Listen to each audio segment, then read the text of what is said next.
Welcome everybody to Who's Your Band. I am Jeffrey Paul. I am joined by my co-host, Mr. Sean Morton. How are you, Sean? Jeff, I'm wonderful. I'm really looking forward to this episode because I have played this man's music in my car very, very loud for many, many, many years. And this is good. And he's holding one of my favorite things in the entire world, which is fucking great. I mean, come on, Let's bring him in because one good thing about doing this show is that Sean and I turn each other on to different type of music. I was not familiar with this band, and Sean turned me on to him. And I got to tell you, man, I have become a fan this week. We are talking about Max Illidge, who is the lead singer of 40 Below Summer. How are you, Max? I'm not too bad. I mean, could be better, could be worse. That's life. Oh, yeah, absolutely. Like I said off air, we appreciate you coming on. And I wanted to ask you a question. Is rock music dead? And no, of course not. You hear all this conversation, people, it's always been, you see articles written about it. If rock isn't dead, then who is the future of rock? Who are the young bands that you think are going to bring rock music back to the forefront? Oh, I mean, I honestly, I couldn't tell you. Like, I could just tell you like who's going to bring it back to the forefront. I could just tell you I mean, there's plenty of excellent bands out there that are doing really cool things, and great sounding bands all over the spectrum of rock and roll, but and metal and whatever you want to lump music into. This so many subgenres nowadays, but just rock in general. I mean, I guess it's not as mainstream as it was, I guess, in the heyday of the, I guess from when we were born and growing up and coming up through the 70s and 80s and stuff. When I was like 12 years old, 13 years old in the late 80s, and you look at MTV's countdown, back when MTV actually played music. And you saw MTV's countdown, it was like littered with, like the top 10 was littered with like hard rock bands, of the Guns N' Roses, the Skid Rows, the, Motley Crues, the, all those bands. And, I guess I would think, through like the Nirvana era when, you would go and then Nirvana and Soundgarden and Pearl Jam were all over the, the top 20 countdown or whatever. Yeah, I mean, it's not as mainstream as it was then, I guess the last like era of like hard rock and metal being in mainstream was probably, the era that we came out in, like the Korn, Deftones, that's 70s. A long time ago. Yeah, that's 20 years ago. Well, I mean, when that movement started in the mid 90s, that's over 25 years ago, but it didn't really hit mainstream success until like the late 90s and very early 2000s when, when like Korn and Limp Bizkit and those bands, were all over, and System of a Down and Disturbed were all over, the radio, like modern rock radio. And yeah, it's since then it's changed, to a certain extent, I guess, because you haven't had like many like platinum selling artists, multi-platinum selling artists who are all over rock radio, as you did back then. I guess when the movement changed in the mid 2000s to like the metalcore movement, that stuff was more aggressive even, and, it just didn't, get played as much on mainstream radio. And then I guess nowadays you don't really hear much like hard rock or metal on mainstream radio. I mean, you'll hear Bad Wolves, and more power to them. I grew up with Doc and Tommy. I mean, I know they split now, but I wish all those guys the best. Because, like I said, they're a few years younger than me, and they were teenagers when I met them, and talented young guys, and now they're doing really well. But you don't see much like Bad Wolves as far as like bands getting on mainstream rock and mainstream radio, and I understand why people would say maybe rock is dead, but no, it'll never die. There's too many pissed off kids for rock to ever die.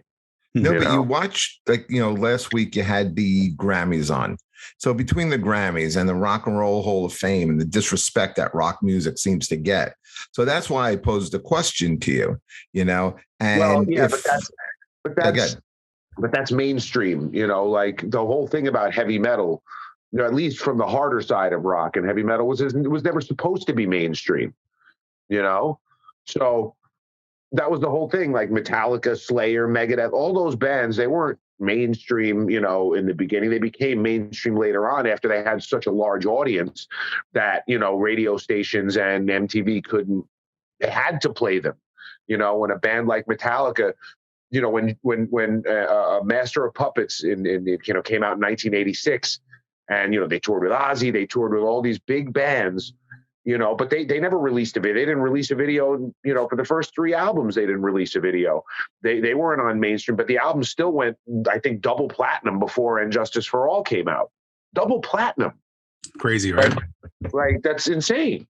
So when a band goes double platinum with absolutely no support from mainstream media, radio, or anything, it's like, okay, wait a minute, we have to support this band now because they have an army, a legion of followers, and of course, once Metallica did hit mainstream, they sold 20 million records, so yeah, the underground is always going to be there. There's always going to be, look, even Slipknot, when they came out, they weren't getting played on the radio and MTV, not like they're more,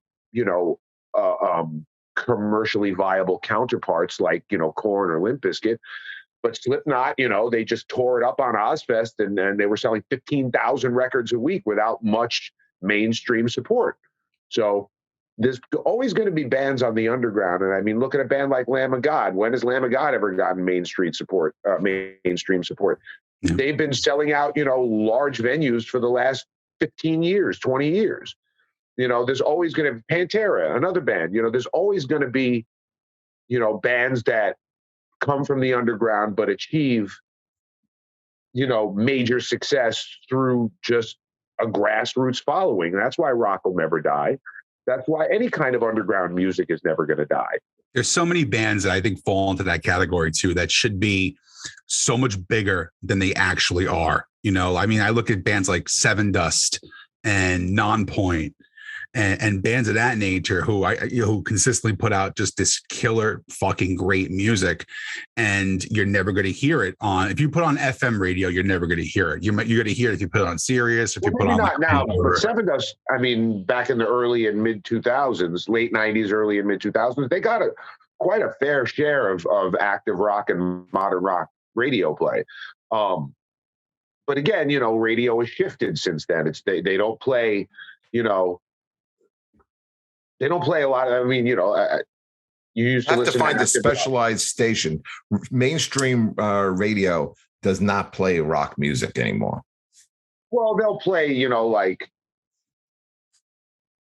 play rock, but it won't be hard rock. Like Shine Down, Foo Fighters, that kind of stuff. Exactly. They'll play that stuff. That's rock and roll, but it's not, it's not Seven Dust. It's not, Slipknot. It's not Deftones. It's not Us. It's not, Il Nino. It's not, or Christian's new band, Lions at the Gate, But although Lions at the Gate has some really, really catchy songs, I that's one band that I could definitely see, definitely getting some mainstream success. Not even Human is a killer song. Oh, they have more radio friendly songs than that, and they have much heavier songs than that too. Yeah.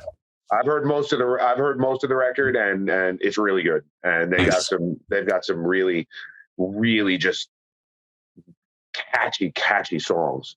Like that. From what I've heard, that's one of those things where it's almost a no-brainer to me. Like if if this doesn't hit, something's wrong. Yeah, I hear you. Something's wrong in the chain. Like somebody had to drop the ball for that to not hit, because it's really good. It's really catchy. I think one of the things that always irked me is that we have these subgenres of music, and a lot of bands get lumped into these subgenres. Like you hear when they talk about 80s metal, and then they throw a band like Cinderella into it. And then you have grunge, and they throw Alice in Chains into it. I think the whole term of new metal, which I've always despised that term. I hate the term hair band. Yeah, I mean, first of all, music is music, but that term new metal, they lumped so many amazing, great bands into that genre.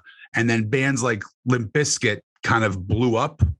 And even though like they're good and they have their fan base and whatever, a lot of people think that once you hear new metal and they identify with like Limp Bizkit or something like that everybody sounds like that, when they really didn't at all. There was so many ridiculously good bands that came out during that era. That era of music, the late 90s and 2000s. There were bands that were like, obviously, that sounded like, doppelganger bands that sounded kind of like some of the other more popular bands. But for the most part,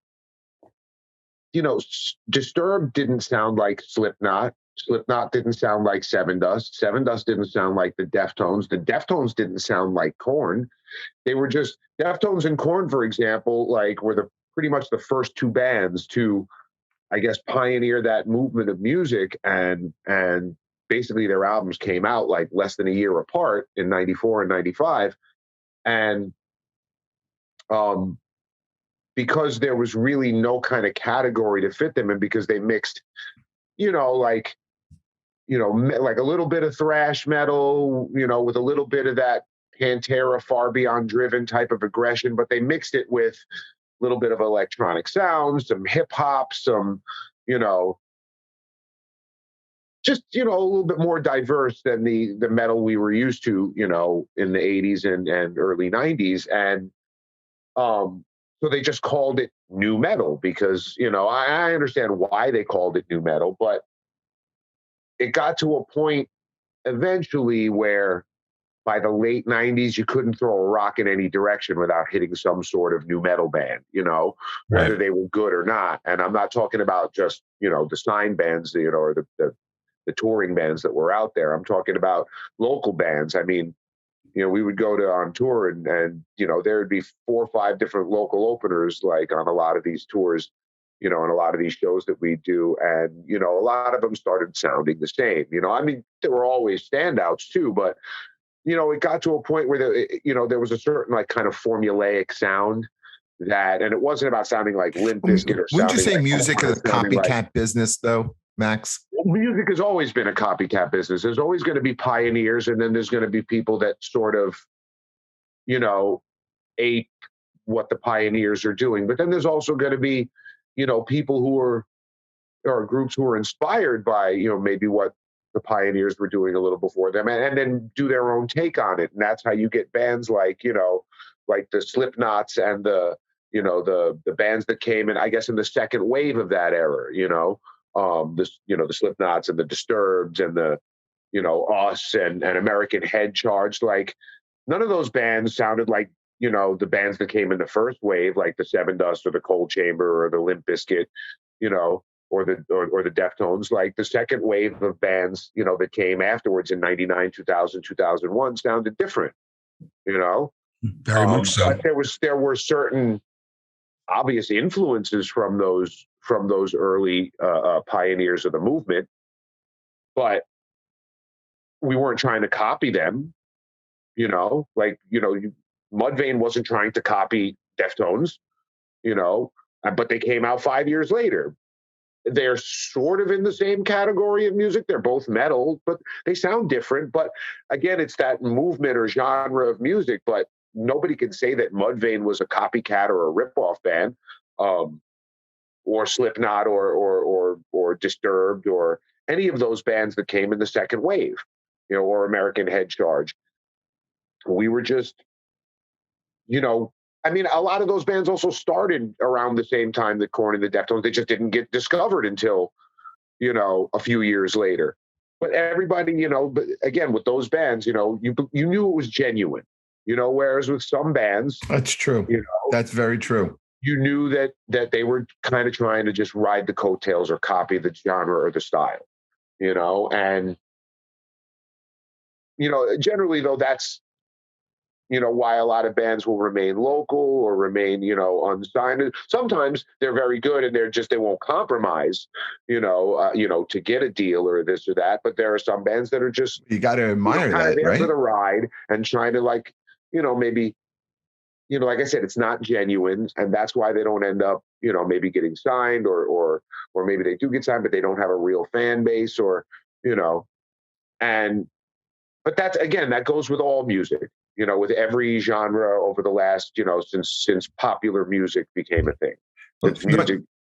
Let's talk about your band for a second, okay? Let's talk about 40 Below Summer. Sean, I'm glad you introduced me to this band because I think Invitation to the Dance is a really good album. And right? I'm going to tell you one of the reasons why I love it so much. And Max, you're from Jersey, I believe, right? Yeah. Hold on a second, Sean. Maybe we have the same opinion on this. Okay. Because I think this album could have three of the greatest opening tracks. Like for a guy like me who was just introduced to the band recently, to listen to We the People, what a fucking great song to kind of like pull you in and say, okay, I'm sticking around for the next track. And then you got Rope, which is hard, okay, but catchy. And then you got Still Life, Wither Away. I mean, it's a great like album. Like if Sean, like again, I'm glad you introduced me to it, but I really thought this was very, very impressive. And I'm shocked that I never really got a chance to check them out until recently. So one of the things that I love this album so much for is because this is during that period when I had my band going. Okay, from 97 to 2002-ish, that era, and I'm from Jersey as well, so we got to see it from the inception.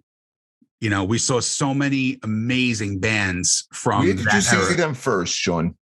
Well, again, going back to like the time before the album came out, we were all playing these same areas. Like we were doing shows at, the old Birch Hill. We're doing shows at, Connections in Clifton and Dingbats in Clifton, all these great little places. And you played with you like would see this band? I never played with Max. But you would see them.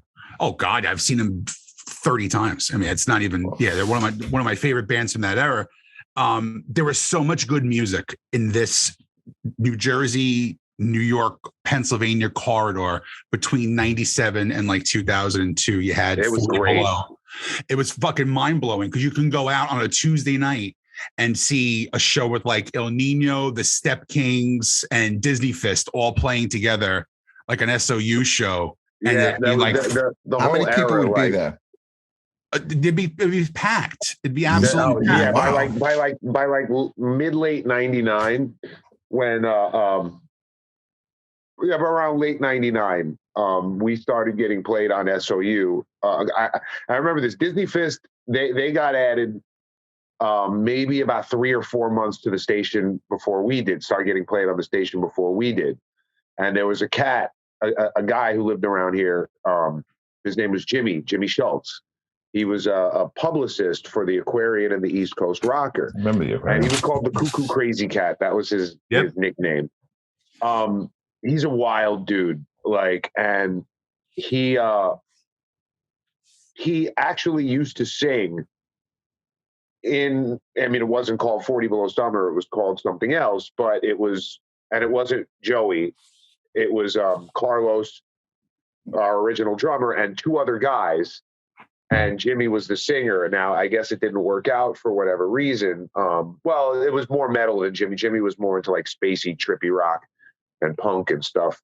And, Carlos's band was more metal. Now, I believe right after Jimmy and split ways with Carlos's band, I, sort of joined. And then it only took maybe 2 months before Carlos and I just sort of split from that band and started working with Joey on guitar. But Joey was originally a drummer and was playing drums in 2 other bands.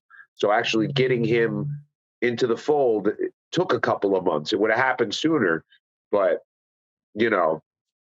he was like, should I play drums? Should I play guitar? Should I play drums? And then he eventually, you know, he was doing both for a while. He eventually settled on obviously guitar and, you know, touring with us for all those years. And, you know, from, I want to say maybe like less than a year after we were like fully formed as a band and just started playing some shows, that guy Jimmy like showed up at our rehearsal and was like, yo, your stuff sounds really good.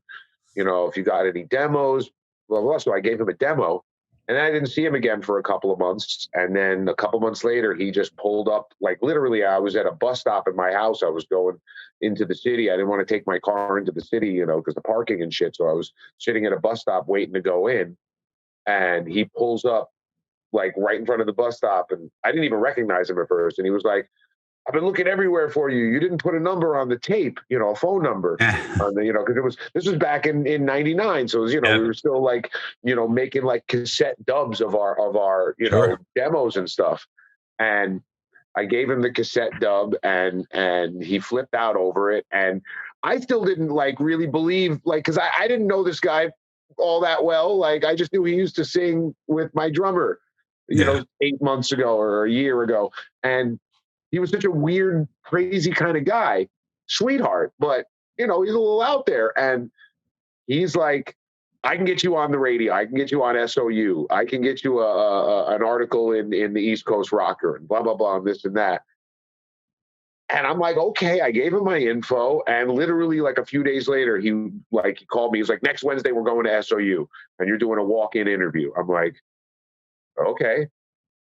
I don't know how the hell he did it. But he did it because they had never even, like the music director, they never even heard us. They never even heard our name. We were like literally as completely unknown as you could possibly think and imagine. And we never sent any music into SOU. So he actually like mailed them. They didn't even get, the interview was set like a week before we went in. They didn't actually get the music until like a day or two before the actual interview. So they're like, in their minds, and this is they told us this after we got the station, in their minds, they're thinking, listen, we got to do this favor for Jimmy because he brought us Disney Fist, who's like popping off on the station now. He's brought us some bands over the years, and we have a good relationship with him. But we were like, this band better be good because we're like, we've never had a band walk in here unheard before and just do a sit-down interview. And they actually loved the demo CD that we gave them, because we actually gave them CDs, not tapes. They, you know, sat down with us, did an hour interview, played all 3 or 4 of our songs. And then almost immediately, we just started getting a lot of requests. And within a few weeks, we were getting played daily. And within a couple of months, we were getting played multiple times every day, you know, so it just popped off. And then with us and Disney Fist, and then like less than 6 months after that, El Nino reformed as Il Nino with Christian now doing the vocals. Christian was originally the bass player when George was doing vocal. And that's Il Mark Nino, Rizzo's band, right? Yeah, Mark Rizzo. Back in the band now. Yeah, he after 20 years, he's back in the band. Amazing, but right? Rizzo, you know, and Dave and Chris started the band, you know, as a 3-piece with a different singer. And the band completely changed when Christian took over the vocals, because beforehand they didn't really do melodic vocals. It was, you know, very much more like a more hardcore, like New York hardcore version of Sepultura. You know, with a more of a screamer than a singer. Whereas Christian could do both. He could scream and sing, and he could write Christian's always been able to write hooks. And the moment Christian joined that band, he started writing hooks for the band. Then literally they got offered a record deal after their first show as Il Nino. Yep. That's amazing. Oh, dude, we played it with them. It was our second time playing with it was their second show. Excuse me. We, when I used to have my rehearsal studio, it was in East Rutherford, and we shared a wall with Step Kings and El Nino. Step Kings and El Nino had this tiny little studio. I mean, it was Jeff. This thing was probably 10 by 10, right, Max? It was fucking tiny. Well, I've never actually been inside. I've been outside the place. I've met them outside, but I never went inside because it was just so small. Right. And then we were a nobody band. We were just nothing. And our studio was like 4 times the size of the Step Kings. And our studio space was so big, we had a fucking hockey net set up at the end. Like it was gigantic. We used to have couches. We had 3 couches. And because we were young, we were 21, 22, we couldn't afford, hotel rooms. We were still living with our parents and shit. We would be going to bars and stuff, and these guys would be practicing. We would be banging chicks on the freaking couches, and hearing all these bands just playing. It was just a fucking amazing time. I remember just fucking around with the Step Kings so bad because they were just putting out their first record too, and they had a great song called Friends, and it was a very simple guitar riff in the very beginning. So whenever I knew they were in there, I would just pick up my guitar and I would start jamming the intro riff to Friends, and you'd start hearing the fucking banging on the wall. That's my shit. That's my fucking shit. It was a fun fucking time, man. It was just a great time. I pulled up a concert, and I unfortunately you guys weren't on this show, which pisses me off, but this is for Jeff. I mean, this genre of music was so gigantic at that time. In 2001, SOU had a concert. It was called the Riverfront Rampage. And it was a couple days after my birthday. It was in August of 2001. And this is on one show. We had Killswitch Engage, Lamb of God, The Misfits, Clutch, Hatebreed, El Nino, Overkill, Chimera, Shadows Fall, Biohazard, God Forbid, Propane, Primer 55, Dog Fashion Disco, another band that should have been so much bigger than they were too. Skin Lab and Among Thieves and VOD. This was on one show. Yeah, actually, we were on tour with El Nino when that show happened, and they actually had to break off of the tour we were doing to do that. Or what day was it? It was August. Was it late August? It was like the middle of August, the 19th of August in 2001. 19th of August. I kind of think that. Yeah, no, we were still out on the road with them. Because we toured with them. I remember our first date tour on the road in 2001 was July. It was July 18th or 19th. I can't remember. Either we left on the 18th and started the night. No, it was July 19th. We left on the 18th. The first show was the 19th. And we toured with, it was Factory 81, Chimera, El Nino, and us. What kind of venues were you playing, Max? On that tour? Yes. They were like tiny, except for when we got, like, I call that the hometown tour, because the only decent sized venues on that tour were when we went to people's hometowns. Like when we played in Detroit, which was Factory 81's, we played I forgot the name of the venue, but it was like an amphitheater that held like 1,000 people. It wasn't Harpo's, Harpo's was actually a real big place. It was on the other side of town, the nice side of town. And it held like 1,000 people. I can't remember the name of the venue now. It's been so long. I love the fact that Max is smoking weed right now and remembers a fucking show from 21 years ago. And like that whole tour, like when we played in, like, that show was good. There was like 500-600 people there. When we played, all the shows were good, don't get me wrong, but like that was like a pretty big show. There was like 500-600 people. When we played Chimera's hometown in Cleveland, New York City, New Jersey, Philly. I don't remember if we did Boston or Connecticut. No, we didn't do Boston or Connecticut on that tour, but we did New York. Oh, no, we did Boston. Like, those shows were all pretty good because us and El Nino already had a decent draw in those areas too. Like, obviously, the Birch Hill show was like 800 people. Yeah. The New York City show was like 600 people. The other shows, Philly, I think was like 3 maybe. And like, the other shows like, Connecticut or Boston or whatever were a couple hundred people, but 200-300 people. But most of the shows outside of those hometown shows were like 50 people. Where do you stay on these tours? In hotels, little motels. Well, hold on. It depends, because we've toured every which way from Sunday. You have the options.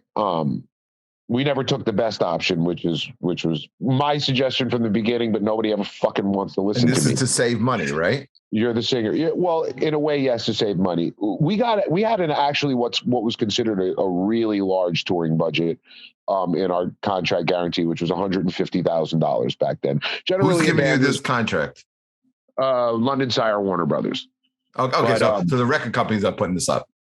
Yeah, well, you get money essentially. Like everybody thinks when you hear somebody, oh, this band signed $1 million contract, everybody thinks, oh, you're rich. No, like $1 million contract is for the entire contract. That's the cost of making the record, touring the record, promoting the record. So generally it's broken up into like 15 to 20% or 25% intervals. So if you get $1 million contract, generally like 20% of that will be a band advance, which means like 150 to 15 to 20%, 150 to 200 grand, which means each band member will get somewhere between $30,000 and $40,000 after commissions, because your manager, your fucking your lawyer, taxes, they all take commission, and then yes, you have to pay taxes. And of course, you have to pay him. You have to pay him at the end of the year. So a lot of band members, they don't think about a year later. They'll fucking get that money and they'll spend it, and then by the end of the year, a year later, because think about it, let's say you get $30,000 after commissions, it's 22.5. After taxes, it's probably only about maybe 16 or 17, right? Jesus. So. Well, maybe it's 17.5, whatever. But at the end of a year, that money's gone, and then you have to pay taxes on the 22.5. You know what I mean? So like you'll have 22.5. You'll 22.5 won't last you a year. Unless you are really thrifty.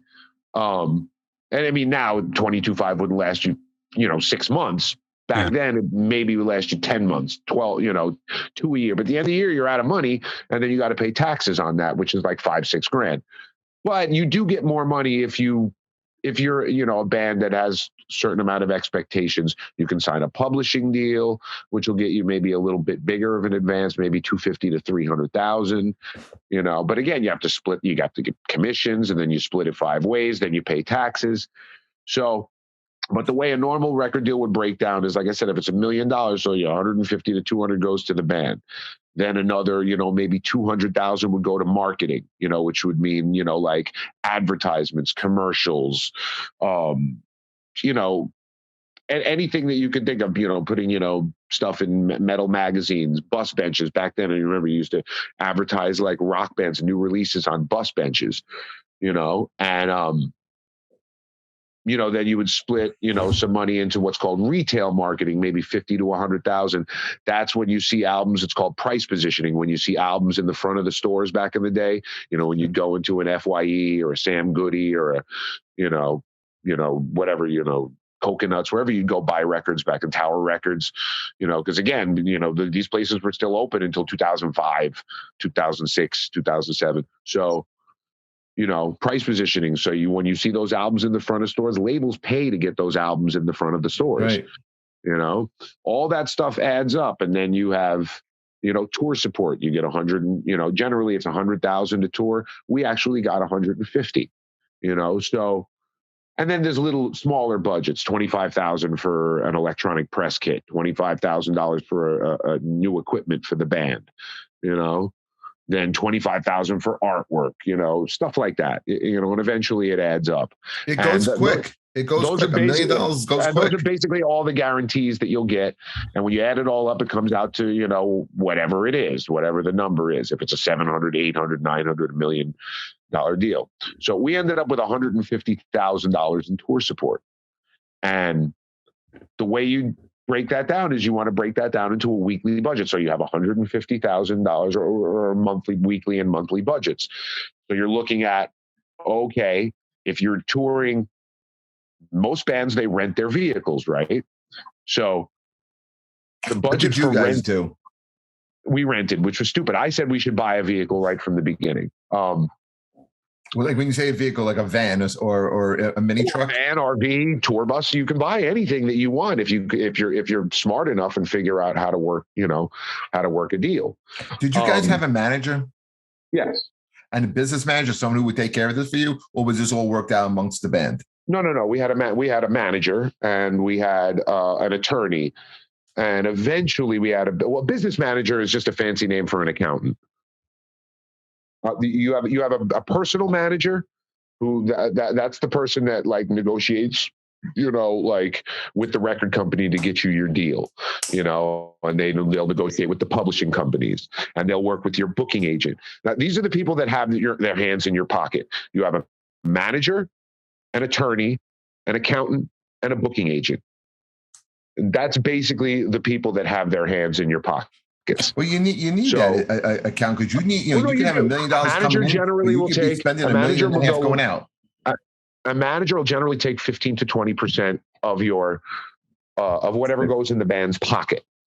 So, meaning if you get $1 million record deal, the only thing that the manager commissions is the pocket advance portion of the record deal. So, like if you sign $1 million deal and your pocket advance is $200,000, your manager is only going to take commission on the $200,000, because they can't take commission on tour support. They can't take a commission on marketing money that the record's going to spend to promote. They can't take a commission on the video budget. They can only take a commission on what goes in your pocket. So basically, pocket advances, and then what you make from touring, from shows.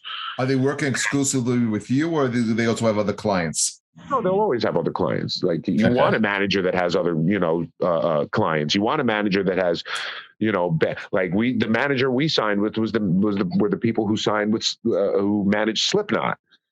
It was actually Clown from Slipknot who got us, kind of in that door. He heard our demo, he liked it, he wanted to introduce us to the management company. But my point being is that when we tour, you want to break down that. Like I said, we had $150,000. You want to break that down into a weekly budget, and there's various different ways. So you can tour in a tour bus. That's the most comfortable by far, obviously, but it's also the most expensive. And now back then, it's way more now from what I understand. It's 20 years later, but back then, a tour bus generally ranged from about $400 to $500 a day, plus an additional $200 a day for a driver. It's expensive, when you add that up. And you're also responsible for fuel. And yes, you're responsible for fuel, maintenance, bus washes. The bus has a generator. You have to change the oil on that generator. Also, when you're touring, you have to change the oil on the bus itself, the engine, very often, because you're doing, a ton more miles, like most people who drive regularly normally put 1,000 miles a month on their car. You're putting like probably 1,500 or so miles, 2,000 miles a week on this bus. So, or whatever vehicle that you're driving, so, but if you tour with the tour bus, the way we broke it down was, it was about, depending on the size of the crew, it could range from $8,000 to $10,000. When I mean crew, your road crew, your roadies, it could range from $8,000 to $10,000 a week. So then if you rent an RV, it would range from $5,500 to $6,000 a week. Depending on the size of actually $5,000 to $6,000, depending on the size of your crew. And if you rent a van, it's going to be anywhere from like $4,000 to $5,000 a week, depending on the size of your crew. Now, you will get a little bit of money coming back in from doing shows, but in the beginning, it's very little. Your first probably 6 months to a year doing shows, you're making $100 to $500 a show. It doesn't bring that much money back in for the band to,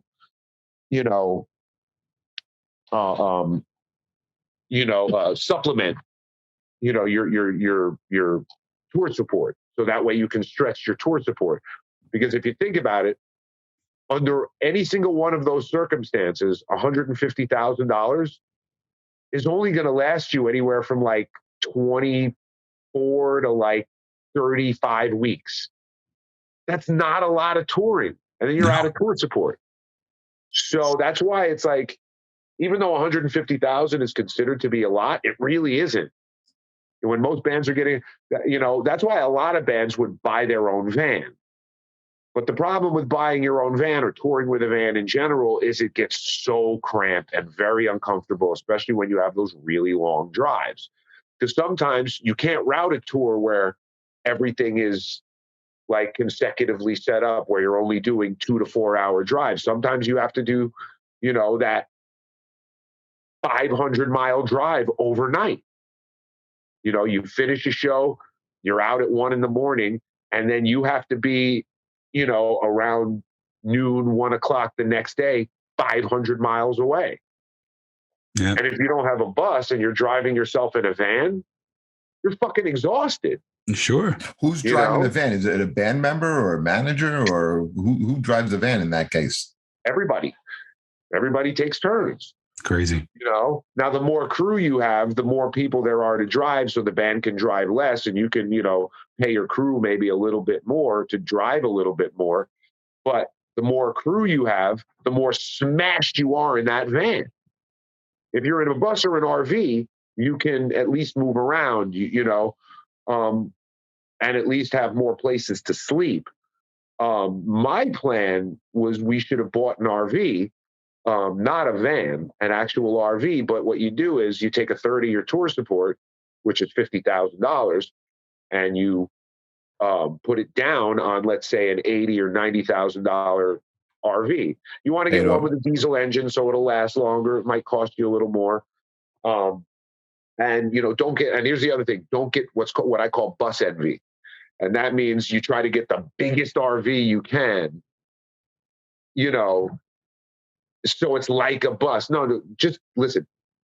Get the best deal you can for the money. And this is back then. Again, it's probably nowhere near viable today because deals are different nowadays. But get a reasonable sized RV and you finance out the rest where you're paying it monthly. But it comes out to maybe $1,000 a month versus $500 a day, or $300 a day, or $400 a day. It's a lot less money. Then when you break down your budget's only about $3,000 a week. Because you're not paying all this money for a vehicle rental. You're only paying $250 a week. The rest of the money can go to your crew, your per diems, gas, tolls, and hotels. Comes out to barely over $3,000 a week. Now with $100,000, you can turn that into 33 weeks of touring, with the money coming in about $500 to $1,000 a week from guarantees. You can stretch that out into 45 or so weeks of touring. Then with a few breaks in between tours, that's a full year. So Max, let's talk about the human side of this now. Okay, so now you're touring like this. You're on a van. You're on a. We toured every which way. The only thing we didn't do was buy the RV. We rented an RV. We rented a van. We rented a bus, and then eventually on the second record we bought a van. Okay, and yes, we saved a ton of money doing that. Okay, so now you're doing this constantly. You're doing these long drives. Is it hard getting along with band members? Like, you mean, especially touring? Do they get on your nerves? Well, of course. When you're in a bus, you can at least isolate yourselves when necessary, whereas within a van, you can't. And, when you're in a van, look, when you're in a bus, you don't really have to get hotels. That saves you money. You generally might want to get, or even in an RV or a bus, you might want to get, one hotel room a week as really like a shower room.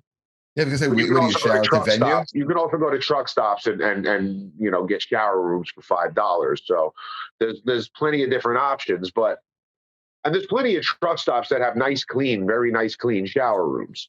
I would just recommend wearing flip-flops. You don't want to get athlete's foot. Other than that, there's lots of, little things, you learn and stuff on the road. But, when you're in a van, you're going to get more hotel rooms, and you're going to stop at hotel rooms and you'll at the very least get 2 or sometimes 3 hotel rooms a night, because generally 3 hotel rooms a night, because you're going to be at least, 6 or 7 guys between the band and the crew. So you're going to need 3 rooms and a cot. So, because you get 6 beds with 3 rooms, and then with a cot, you can put that 7th guy in a cot, and yeah, you're a little less isolated because You know, you got to share a room with someone. And you're smushed together in the van. But you know, you do get, when you get to the venues and stuff, you do get breaks from each other. When you get to your hotel rooms, you know, yeah, you pair off, but still, as opposed to 6, 7 people being on top of each other, it's only 2 people to a room or whatever, you know. So there's still ways, but of course you're going to get. I mean, you get on each other's nerves in a bus too. You know, that's just the way it is. Sure. You know, you live with someone, you get on each other's nerves. When you live with 6 people, people are going to get on each other's nerves. It happens. Do you ever think about going into the business aspect of music? Because the way you've been describing everything is you are really on top of your shit as far as the monetary aspect of being a band goes. I guess I would, but I guess the opportunity has never really presented itself. I mean, the truth of the matter is that yes, I could probably be an A&R person for a record label. I could probably manage a band. I could probably, you know, do any number of those things. But I guess the opportunity has never presented itself. And that, I remember, and what I mean by that is like, I guess the right band. I've never, you know, I do also have my own studio, and I engineer and produce. So I am involved in that side of the business outside of my own band as well. So, you know, there is that. But I mean, I guess nobody from a record label has ever said, "Hey, Max, would you want to come work A&R or this or that or marketing or whatever?" I don't know. That'll never happen.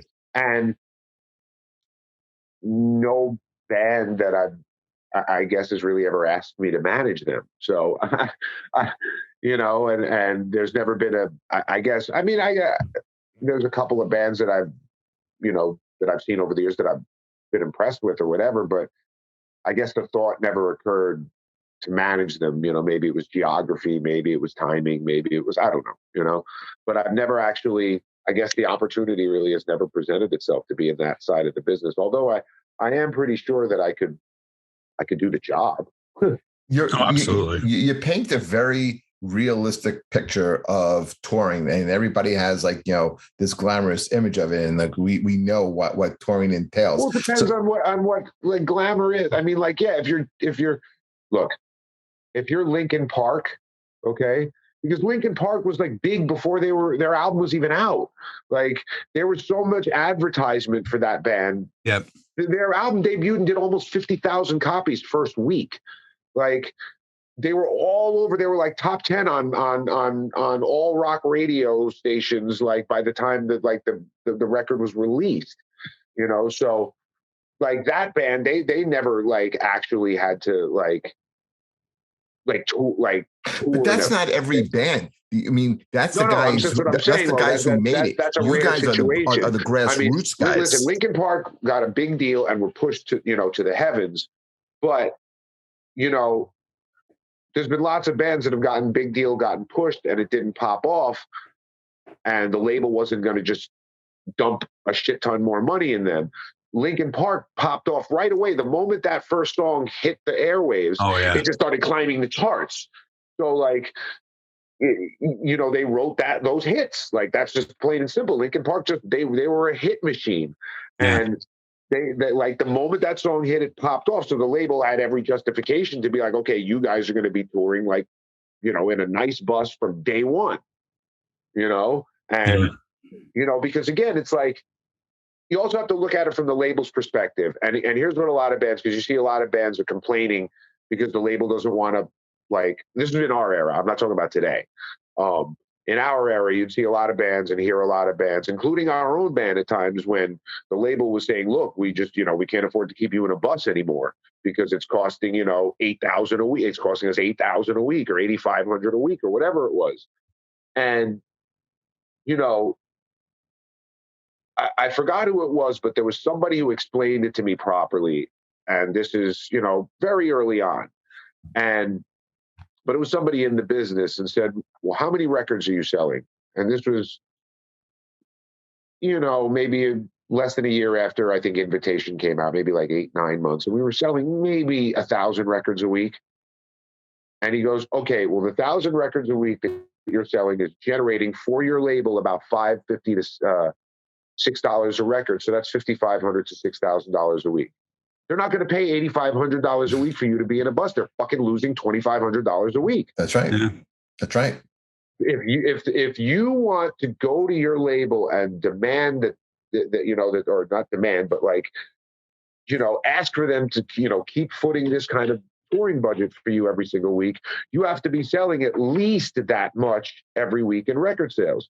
So meaning you've got to be selling 1,500 to 2,000 records a week, somewhere in that range, for you to be going to your label and saying, keep us in a bus. If not, get back in a van and keep your budget down. 100%. I used to work in A&R for CBS, and I worked in A&R finance. Okay, so I was the go-between between the bands and CBS's accounting department. So I would see the budgets that these bands would get, and you'd be amazed at how much they would just waste money on takeout food delivery, on cabs or car services, things that didn't really contribute to the record. And the thing is that these bands didn't realize is that you're not getting paid until the record company makes back its investment. And No. That's actually not true. It was true in CBS. You're not getting paid. No, you're not getting paid until way after that. That's right. Okay, exactly. All right. Well, this is why record deals were always big scams, and they're even worse nowadays. Everybody thinks that. Okay, I'll give you an example. I can use Mudvayne as a good example because Mudvayne was a hugely successful band. I mean, well, not hugely. They were a big band. Like huge to me is like Slipknot, Metallica. Like that's huge. But Mudvayne was big. Like, believe me, we toured enough with them. They were headlining 2,000 seaters and packing them.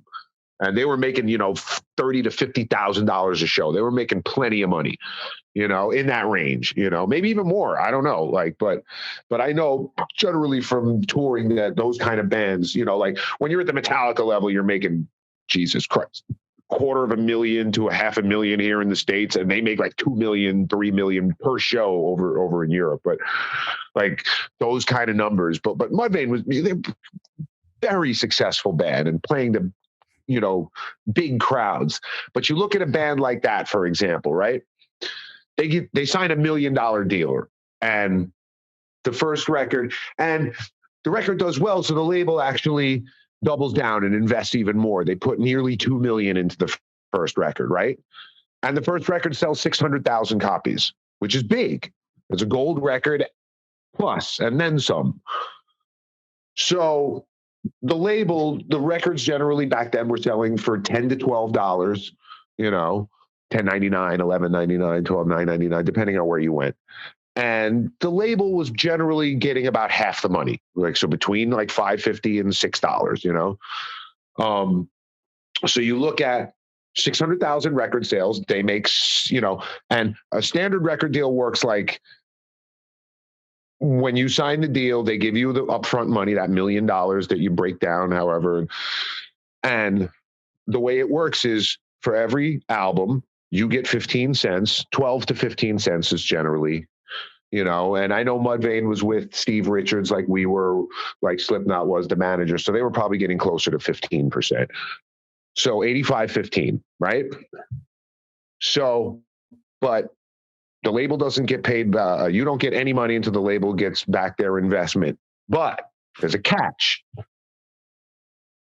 So the total revenue coming in would be about, out of like, let's just say a $10 album would be like, $5.50 to the label, 2 to the distributor, 3 to the distributor, or 2 to the store, 2 to the distributor, and then like $1.50 to the band, right? So the label gets, just approximately $6 a record. And after 600,000 records, they made $3.6 million. So they've profited $1.6 million, right? So they've been paid back. The band should now, since $2 million, once the label got paid back their $2 million, the band should be getting $1.50 a record, right? No, that's not where the label gets paid back from.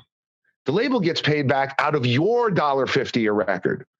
So 600,000 records sold. You've paid them back $1.50 a record. That's 900,000 out of 2 million. You still owe them 1.1 million. So what does your manager do for the second record? He goes and asks for $2 more million. You're never going to pay back the label, not unless you're selling records like a Linkin Park. It's where like you're selling compound interest.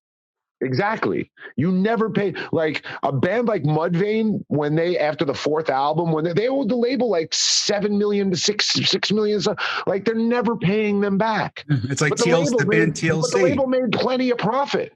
Oh yeah, the band TLC. They were one of the biggest pop bands of the 90s. And they wound up being like $18 to $20 million in the hole. And you think these bands... Yeah, but the label can't, but here's the thing. The label can't take that money from you.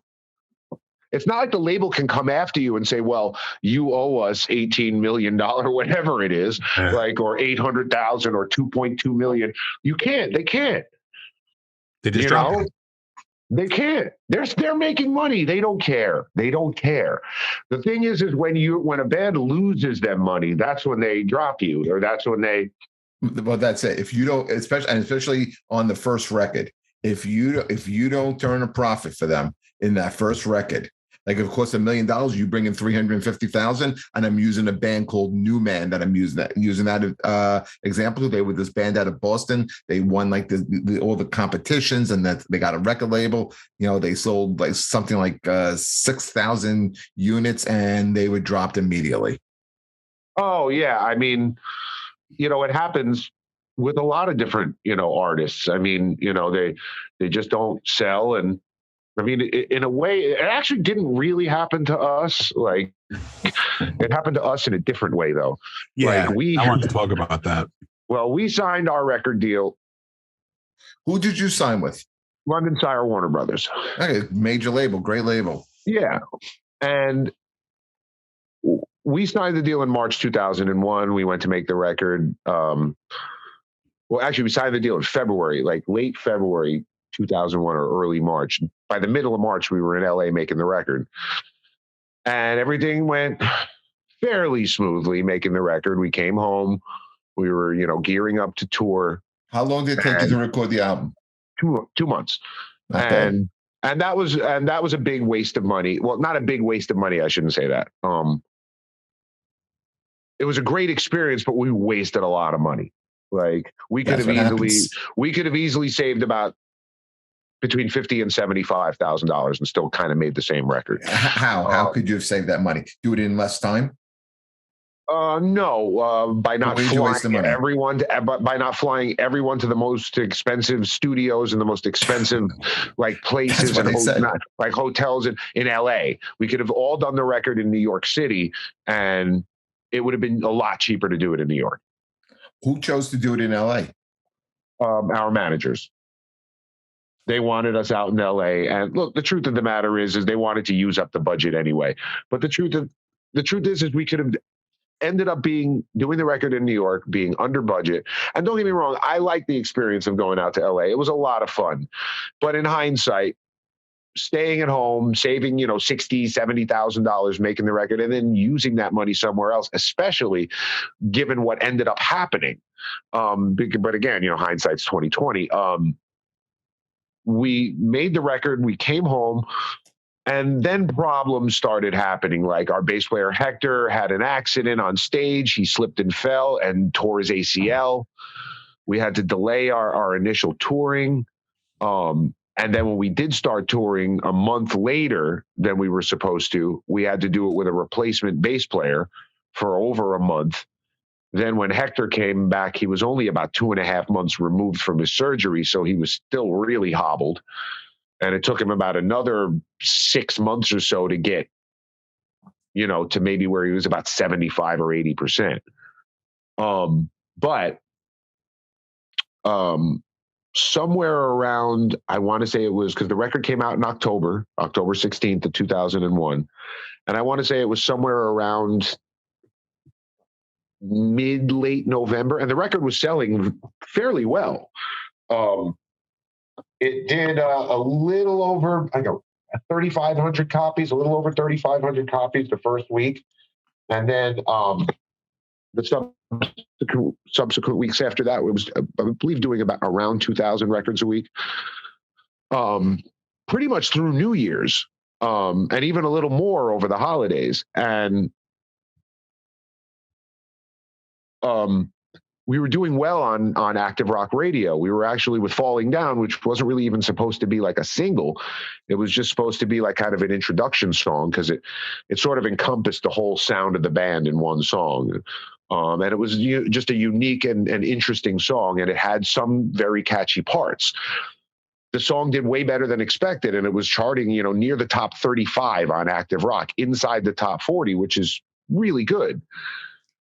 And then it was sometime around like Thanksgiving, about 6 weeks after the record was out, when I heard some rumors from certain people in the industry that were not from our label or our managers or anything like that, just people, like I had made some friends already at that point, and I was getting calls saying, London Sire might be folding. And I'm like, excuse me? They've been a label for 50 years. What are you talking about? Yeah, well, Warner Brothers owns them. September 11th, everybody panicked. The economy took a big hit after September 11th for a while because people were scared. And radio stations started, remember Drowning Pools, Let the Bodies Hit the Floor was a huge single. Radio stations started pulling it right after September 11th. I don't know how our song Falling Down actually stayed on the radio, which was really surprising to me. Because you guys flew under the radar. But like American Head Charge, who were, good friends of ours, and we were all under the same, they were also with the same management company as us, and we had toured with them a bunch already. Their promo, I don't know if anybody remembers their original promo posters of Uncle Sam with two black eyes, like stuff like that, all those promos were being pulled. So everybody was all panicked. And we heard that London Sire was in trouble and that Warner Brothers might pull the plug and fold the label. So we called one of the guys, like one of the marketing or radio guys from the label, because I went and told the band, and I had heard it from more than one source. We called the label. They were like, no, what are you talking about? Then literally like 4 weeks later, this was a little before Christmas, we get a call from our managers, London Sire's folding January 1st. Holy shit. So that means we didn't have a label anymore. Yeah. But we weren't even even that fortunate. We were in what's called limbo, because Warner Brothers owned London Sire, which means technically they owned the rights to our contract. They didn't even know who we were. Wow. They folded not just London Sire, they folded Giant. They folded a whole bunch of, now obviously when you fold a label like Giant, you're going to keep Disturbed, who was a big band, but that was Giant, which was a part of Warner Brothers. Disturbed was the only reputable, big name act that they had. All the other bands got dropped. For us, London Sire, there was only Portishead and, that's about it. I mean, I don't think Fun Loving Criminals was even a band ananymore by that point. Oh, local New York band. But I remember they went on tour with someone really big. Was it the Stones? Stones, yeah. Yeah. I remember I was on that tour, and I remember seeing those guys. Sire, they were great. The thing is, London Sire hadn't had a hit in a long time. Their big hits were Ice-T in the 80s and Madonna first, and then Ice-T, and after that, they hadn't really had much. And listen, Madonna put out several hit records for London Sire, as did Ice-T, probably through the early 90s. But by the early 90s, aside from Portishead, which was, I think, 94, and they weren't really a hit. They had a cult following, and they were popular, but they weren't mega huge hit like Madonna, and same thing with Fun Loving Criminals. They had a following, a good following, and they had some mainstream success, but they weren't multi-platinum selling artists like Madonna. So, London Sire was, in debt to Warner Brothers a pretty good amount, because like any label, they signed lots of acts and put lots of money into them, and most of those acts didn't do well. Bare Naked Ladies, right? I think so, yeah. Were they on? Yeah, they were on Sire. Yeah. So That was one other pretty big. The Cults, Cyndi Lauper were on this label. Yeah, but that's the 80s. Yeah. 80s and 90s. Like 80s into the early 90s, London Sire did very well. From like the early 90s on, they didn't do that great. I know that there was an a pretty high 8-figure debt between London and Warner Brothers. So they folded the label January 1st, and pretty much all our funding was cut. And then we sat in limbo for about 3 months.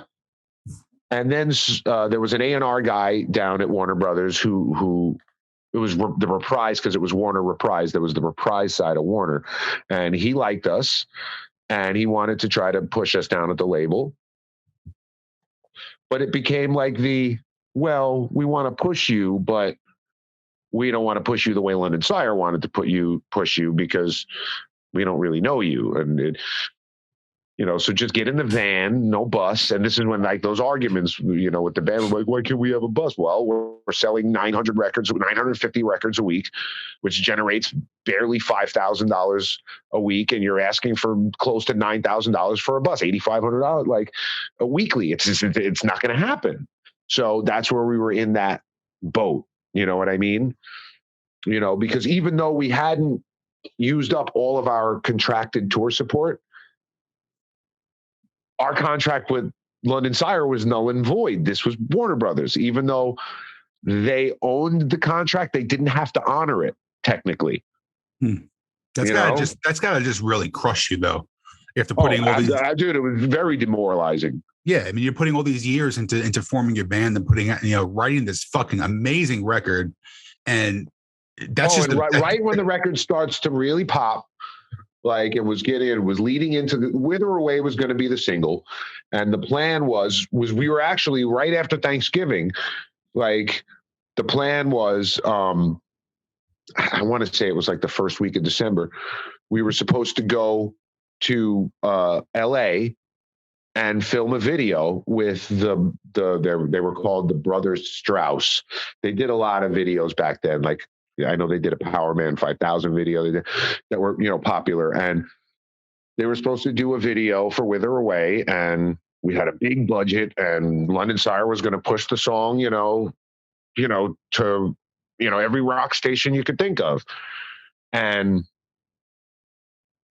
the label folded. It never happened.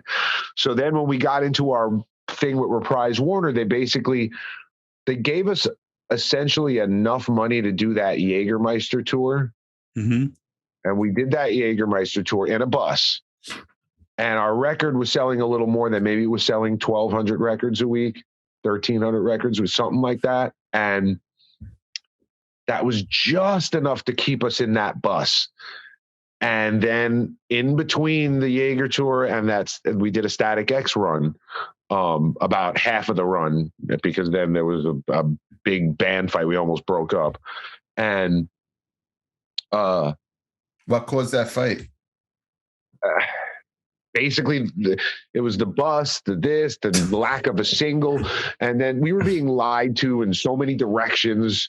Like our managers were lying to us. The label was, actually being lying to you about money? About money, but also about like just other stuff. It was hard to they were telling us basically they were making shit up to get us. Basically, they told us a lie. It was something like, all right, you can have the Wither Away big single, or you can keep touring, one or the other. If the single pops off, they'll put you back out on the road. That's a lot of fucking pressure if you think about it. So we were like, all right, let's go with the single, because we believed in the song. That was a lie. The label never actually said that to us. They assumed that we would say, no, we want to keep touring.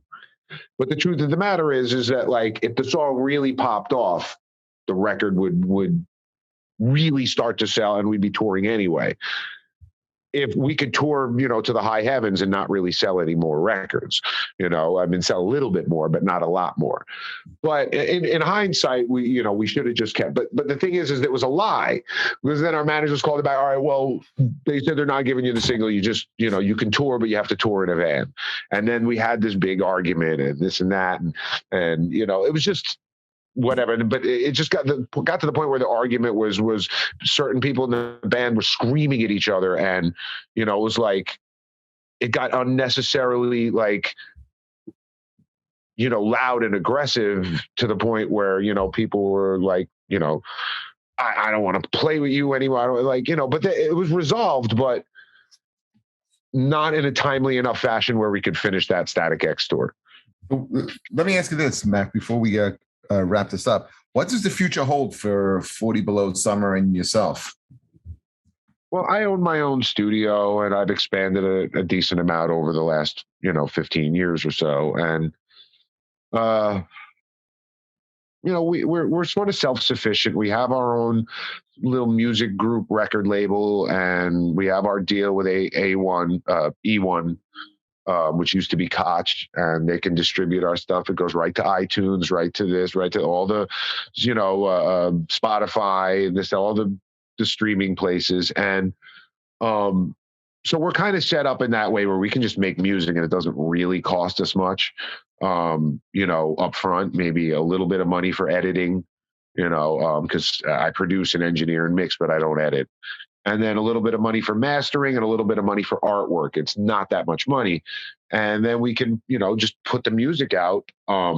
And yeah, I mean, for special orders, we can ship out CDs and we'll print up, a couple thousand CDs and send them out. No major distribution or anything like that, but digitally anybody can get our record, for in whatever fashion they want, whether they want to stream it, whether they want to download, their own copy, it's accessible. Now, moving forward, I think it's time, and mostly Joey is the one who really like brought this to our attention. Before we want to try to like move into the new age a little bit more, and maybe try like setting up our own like channel and having subscribers who will maybe subscribe to our channel for whatever it is, $3.99, $4.99 a month, and we'll set up like a live streaming like system in our room, because our room's pretty nice. It's a recording and a rehearsal room, but it's nice and it's got nice ambiance, and we can set it up and do like live streaming, live playthroughs, live rehearsals, live shows, in that room. And then we have an even bigger room right next door to us. It's a building manager's room, and he's a friend of ours, and we can literally do like soundstage shows in there, and we can do like live playthroughs of our the drums and the guitar and all this stuff. And if we can generate, I mean, we have close to 30,000 followers on Facebook. We only have a couple on Instagram, but I'm sure if we pay a little more attention to our other formats, we can get those numbers up. And if we can get 1,000 subscribers, that's $4,000 to $5,000 a month. Listen, there's comics who are doing Patreon who are pushing their podcasts just solely on Patreon, and there's one in particular. I'm not going to say his name. It's a very popular comic. If you go on their pages on Patreon, scroll down to the bottom, it tells you how many people are subscribing to it. This fucking guy's making $185,000 a month by putting out an exclusive podcast episode a week just on Patreon. Yeah, well, we can do that type of shit. We can do a 40 Below podcast once a week, where it doesn't even have to be every band member. It can some weeks just be me and Joey, some weeks me and Anthony. I'll always be there, but it can be some weeks the three of us, some weeks all of us. Because Joey and Anthony live the closest, so it's easiest for them to be there. But like we can do lots of different things, and then we can do other stuff like when some of our friends come. Like if Christian comes into town, I could have Christian come sit in our podcast, or when Rizzo's around, we can have Rizzo, because Rizzo's going to probably sit in and guest do a guest solo on our record. We had him on the podcast until his phone died. I love Mark. Mark's a great dude. Mark is a great dude. Listen, like. I want to know about the new music. I love all those guys. I want to know about the new music before we wrap this up. When can we expect some new music? Actually, we finally have a little bit more of a defined date for our new music, because we were really planning on starting to record in the summer of 2020. That was the initial plan. We had enough songs, and we felt at the time that those songs were good to go. And starting in the spring of 2020, when we were getting near ready to start recording, the pandemic hit. So then we all figured, oh, there's no point in recording right now. Who knows when this pandemic's going to end? And, you know, because it was supposed to be 2 weeks in the beginning, and by June or July, it was like, come on now. Yeah. But who knew when it was going to end? Well, by 2021 in the spring, it still hadn't ended. But it was like, okay, maybe let's record now, you know, sometime in the spring, you know, summer of 2021. But then some other stuff happened and it didn't end up working out. We had surges and shows got canceled and whatever. So finally, we got to this most recent, you know, time. We had the flooding, and that's what a lot of people like who've been following us on Facebook and Instagram have seen, is that we had some flooding at our studio when that hurricane hit. Last August. Last August. Yeah. What was the name of the hurricane though? Ida? Yeah. Or something like that. So whenever it hit, I believe it was the end of August, we got some pretty nasty flooding. And we ended up, it took months just to get the landlords at our studio to, like, you know, figure out where the flooding was coming from, how it was coming in, blah, blah, blah, this and that. So they eventually fixed it, but they didn't fix it until probably close to November. And when they did fix it, we had to take all of our stuff out of the studio, or not out of the studio, but a lot of our stuff out of the studio, and then push the other stuff all into the middle of the room so they could get to the walls, because it was all coming from the back wall, because the back wall of our room is actually the outside of the building. So there was leaking coming in from the outside. So they fixed some stuff from in our room, and then they went to the outside and they fixed stuff from the outside. But it took a couple of months. And by the time they finished around November, the building itself is kind of run down. It's just an old warehouse that they converted into a bunch of rehearsal studios. You know, it's literally probably 20,000 square feet. So they ended up making 50 rooms that range from 3 to 500 square feet. Now ours is one of the biggest, closer to 500 square feet. We've also been there the longest by far. The room was just run down though. And as opposed to running paint on it, and it was all concrete floors that, you know, you have to paint over the concrete floors, but they get so scuffed up and sticky and nasty immediately. Within a month or two, it looks like it, you know, it did, you know, before they painted it again. So luckily the building manager from next door, who was a friend of mine, goes, I have a bunch of panel flooring in storage. So we fixed up the room with the panel flooring, and then I went a little haywire. I went and just got all this material and started covering the walls. Instead of painting stuff, I put carpeting all over the walls, and it just looks much nicer, and it just keeps the place much cleaner, and it just looks great. But it took another couple of months. So then it wasn't until January, almost February, when we were able to even get back in the studio again. And by that point, it's 2022. It's 2 years later. Some of the songs in our eyes had become stale, so we wanted to try to work on some new songs. And then it was just a little bit of knocking off some rust, because we hadn't been in the studio for months. It was also just getting some of our ideas out of the way that weren't going to work, to get to the ones that were. And we've, put together a new song, and we got another new one that we're about to finish, and possibly another cover song that we're going to do. I want to know the covers. I want to know the cover song. Well, I don't know yet. Okay. What are you toying with? There's a couple of different ideas, and I'm not going to throw them out there until we decide which one. Okay. Can I throw one in the mix? Okay, I guess. Yes, because I wanted to cover this song for 25 fucking years, and I never did. And my guitar player just sent me a really rough version of it, and it's good, but I want to do it really well. I want to do Pressure by Billy Joel.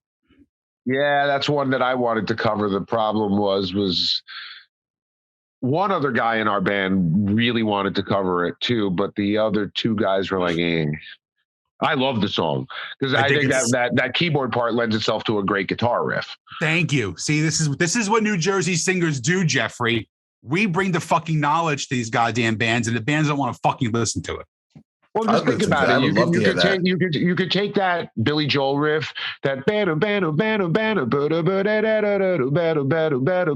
turn it into like Pantera shedding skin. You know, you know, I mean, you can. You got to record this. You got to record these. You got to get these other two guys on board and record this. That's a great idea. And then the drums would obviously, you know, would play different than, you know, the more poppy style drums, 80s style drums that Billy Joel did. You would do more, you know, of a halftime breakdown, you know, metal kind of thing. So I get it. But the point is that we have these few ideas that we're going to work out. And finally, we actually have a recording, a basic recording date, which is probably going to be give or take a week. It could be the week before or it could be the week after. But we're thinking starting Memorial Day weekend, we're going into the studio to make this record. Fan-fucking-tastic. It's about time. Record. It really Pressure. is about time. Record Pressure, wait. Please. I just want to say that's actually not one of the finalists because, you know, but look, I can, who knows? Look, we have some other ideas. I want to sit down with the guys and just, you know, maybe try to hash them out, you know, just little quick sketches of each one and see which one fits with the material we already have. So, you know, it's going to be good though. I can just tell you the new song that we just laid down is really cool. And the other idea that we have is I think is going to be really cool too. They're both very catchy. They're heavy, but they're not super heavy. They have some pretty high octane parts, but it's just really cool. And I don't even know how I would describe it. It's just really, really cool. Very unique sounding. I went down a YouTube wormhole about a month and a half ago, and I went and saw an El Nino concert from New Jersey. It was the show that they went on, that they did right before they went on tour. And it was right when they got signed to Roadrunner. And then I totally forgot about the show. And I'm watching it on YouTube. And then my fat ass gets on stage. Was it in Roselle at the Cove? No, it was at Birch Hill. It was at Chrome, which is the old Club Benet. Club Chrome, yeah. And then I look at the video, and then my fat ass is on stage with them singing El Nino. And that was a very pleasant surprise that I forgot about that I actually did. So now my request to you is when you get back on stage and you're playing Dingbats, or you're playing somewhere around here, I am coming on stage and I am singing Step Into the Sideshow with you. Oh, sure. Yeah, no problem. Thanks. Well, listen, you know, like I barely sing that song anymore anyway. Like the crowd gets most of the work now. I'm old. I just hold the microphone out there and be like, yo, if it's in New Jersey, I'm not singing. I'm like, here, come on, guys. I'll do like a couple of the first lines of each verse and this and that, and then I'm just here. That's fucking great. Please let us know when the new stuff comes out so we could promote it, that we can get the word out. You know, we really want to get it out and get people. Again, I think we're going to do things a little differently this time than we've done in the past. Meaning that we're going to set up whether it's a Patreon or this or a Twitch, or there's so many different ways that you can, now set up for subscriptions and monetize. And, again, keep the price low. If people are subscribing, on $5 or less, and, for that subscription price, I think, maybe we can work some deals out where if you're going to be one of our subscribers, you'll get the album, you'll get whatever, however you want the album, whether it be a digital copy, a streaming, blah, blah, blah, this, whatever. You can, get the album. You don't have to worry about it. That's part of the thing. And then we'll work something out where you get all sorts of bonus content, and then on top of that, as opposed to just, maybe putting out a song, giving it a couple of months to build, and then putting out a record. I think we're going to just drop a few singles, And when I mean singles, I don't mean songs that are going to be radio friendly or this or that, just songs that we think are really strong that the people will like. And then, through, internet means we'll be able to push it, and also if we're like, if we have a decent amount of subscribers by the time the record's ready to come out, we're just going to use most of that money to keep pushing the record, making videos, getting the record, and obviously if you want to, those videos to get seen by a lot of people, you have to, pay for advertising, so doing stuff like that and then dropping a single, and then maybe after 3 singles, the full record comes out, get people's anticipation up, It's the new trend now. I mean, a lot of bands, so many bands are doing it. Machine Head's doing it on Tuesday. They're putting out their final fucking single before they put the new album out. It's the new trend, Well, the one guy who from what I've seen has really figured out in like the metal world how to do it real well when it comes to like his band having subscribers, monthly subscribers, and himself having monthly subscribers is Matt Heafy from Trivium. Like that guy's got like, a couple thousand, personal subscribers that are paying a few dollars a month just to follow him. Like he's making like probably, 5 figures a month just from people fucking looking at him on the internet. Crazy, right? People will pay for anything. Band probably makes more than that, but they have to split it, 4 ways or so. Maybe he doesn't make quite as much as he does personally, but even from the band, he probably makes another, several $1,000s, like just from the internet. Yeah. Without even having to play an actual show or sell an actual album. It is amazing. This is the new thing. Yeah, Rob from Machine Head's doing it every Friday. He's doing run-throughs every single Friday, and he's making a lot of money on Facebook. Just on Facebook Live. That's what I think we're going to kind of gear towards, and doing these kind of like, invitation, into our, studio, into our writing process, into our recording process, that's the other thing. I think we're going to try to like stream almost the entire recording process.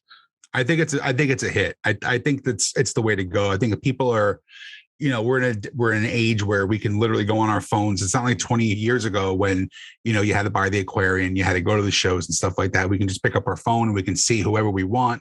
And a lot of people want to see the ins and outs and of the backstage stuff and the production stuff and all the things that you would never normally see 20 years ago. There's a market for it. You wouldn't see all that stuff 20 years ago. No, but what we had 20 years ago was the infancy stage of this, which was at first it was message boards. Yep.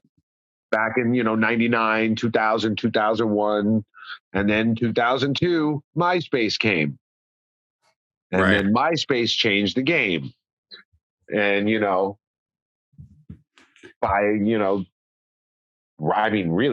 right after MySpace was Facebook, but Facebook didn't really get popular until maybe 2005, 2006.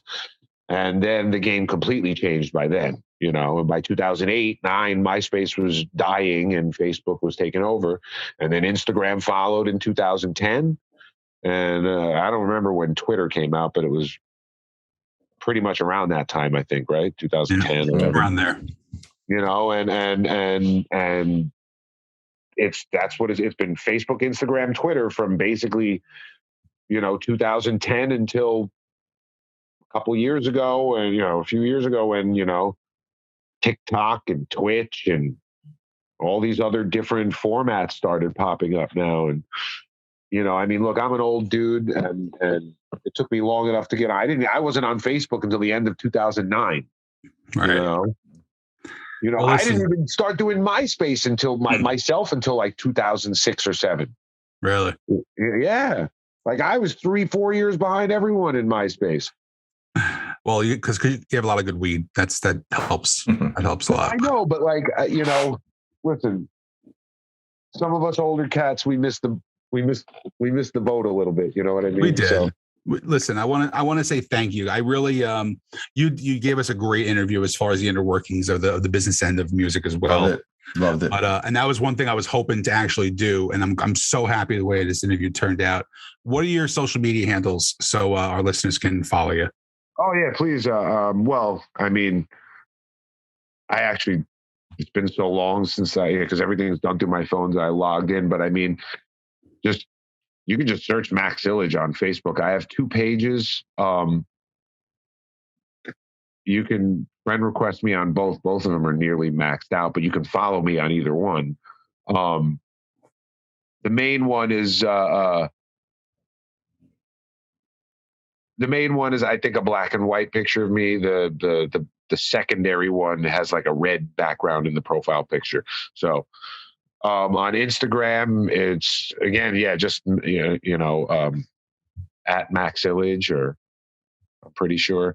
And then on Twitter, I don't even know what my Twitter handle is, but you can find me. They're all linked together, all my pages. So like you can, and of course, follow the band 40 Below Summer on Facebook and Instagram. Awesome. But yeah, I mean, I generally try to just, be somewhat accessible. I'm not, important. It's important. It really is. I'm no, but listen, I'm a little introverted. I'm a little private, in certain aspects. Like I don't do a lot of DMs. Like I also my messengers on both Facebook and Instagram are generally very backed up. So, sometimes it takes me a little while to get the messages. But if you tag me, I'll respond, in a post or something, or in a comment. I'll generally respond pretty quickly. Very cool. But again, it's like I always try to be friendly and answer questions, and that's important. And it's not like I'm like I said, I'm an older guy by comparison to these people. A lot of these people on social media. I'm older than most, I think, at this point. We're about the same age. I'm 45. I'm a couple years older than you. Okay. So just a couple, though. Just a few. He's in my wheelhouse. He's far from your wheelhouse, Jeff. That was a fucking abacus. No, I'm not in my 50s. I'm still in my 40s. I'm only, like I said, I'm only 2 years older than you. So I'm only 29. So yeah, I'm fucking Jupiter. Max, thank you so much for the interview. Not a problem. I will tag you when it's out, and I definitely am looking forward to the new music and catching some shows in the area when you guys are coming around. Yeah, and like I said, everybody just Max Illidge. Just all you got to do is search for me. Type in your search box on Google or on Facebook or Instagram, and I'll come right up. And just give me a follow, and follow the band, and just check out what we're doing. And any bands out there, from the basic regional area, if you're interested in recording and you're interested in more no nonsense recordings, as opposed to like the chopped, sliced and diced, completely edited, everything sounds the same now. This is one of my problems. Like, and it's not the songs, it's the production. Like, production wise, everything kind of sounds the same now. Yeah. Whereas, I miss kind of the organicness of the old recordings. And if anybody's interested in like those type of recordings, but listen, it's work. You're not going to like, you can't like come into my place and not be able to play, like I'm not an editing guy, and if you can't play your parts, you're going to have to pay for someone to edit them before I mix it. You know what I mean? So, yeah. And don't get me wrong, I have editing guys, that I'll pay out of a certain budget, but if it goes beyond that budget or time, you're going to have to pay extra for editing, because I like to do things a little more organic. Yes, I will still utilize modern technology, and as far as using guitar amp simulators along with real amps, those actually using real amplifiers along with simulators to get a blended sound, and using real drums along with the drum triggers that everyone uses nowadays to get like a more organic but still modern sound, and it's an interesting process. I have a lot of really cool old analog gear, and it's fun. But if anybody's interested in a more old school kind of process, hit me up. And we will. Other than that, it's all about music and and just having a good time doing what you love and expressing yourself. And that's what we do. That's what we've always done. And hopefully moving forward, that's what we'll continue to do. I have full faith. Listen, guys, thank you so much for this interview. And thank you for having us. And thank you that after all these years that there's still, people who care. Big time.